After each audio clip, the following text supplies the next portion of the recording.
Hello అందరికీ, ఈరోజు నేను మీకు చామదుంప ఫ్రై ఎలా చేయాలో ఇప్పుడు నేను మీకు ఈ వీడియోలో చూపిస్తాను.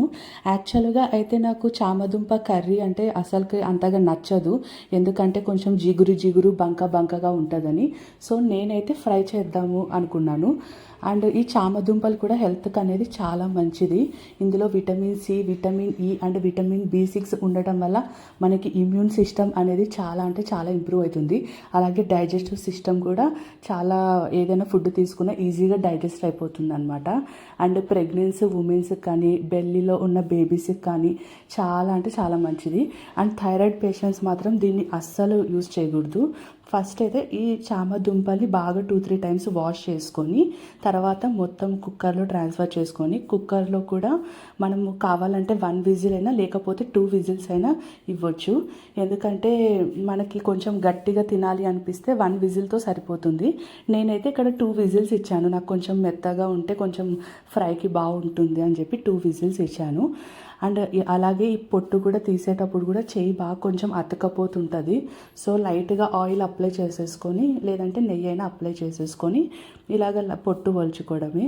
సో మనకి కావాలి అంటే ఇలాగ ఉత్త చామదుంప కూడా ఇలాగ తినేసినా కానీ బాగుంటుంది బాయిల్ చేసుకొని. చాలా చాలా టేస్టీగా ఉంటుంది. కొంచెము స్వీట్ పొటాటో లాగా అనిపిస్తుంది అనమాట కొంచెం ఉత్తగా చామదుంప అలా తినేస్తే. అండ్ అలాగే మనకి నైఫ్తో కట్ చేసేటప్పుడు కూడా ఇలా అతుక్కపోతుంది అనమాట. సో నేను నైఫ్కి కూడా లైట్గా ఆయిల్ అప్లై చేసేసి కట్ చేశాను. అండ్ అలాగే ఒక ప్యాన్లోకి నెయ్యి అయినా లేదంటే నూనె అయినా తీసుకొని ఇట్లా చామదుంపల్ని బాగా మంచిగా బ్రౌనిష్ రెడ్ లాగా వచ్చేలాగా ఫ్రై చేసుకోవాలి.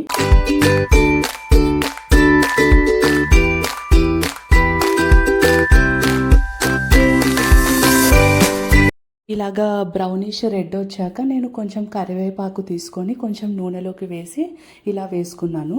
కరివేపాకుతో పాటు కొంచెం పసుపు, ఉప్పు, కారం, జీరా పౌడర్ అండ్ గరం మసాలా వేసేసి బాగా కలిపేసుకోవాలి.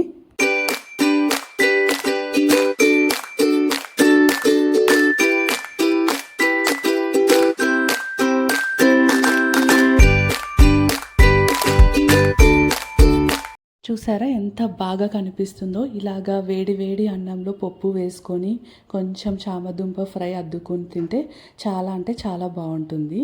Thank you.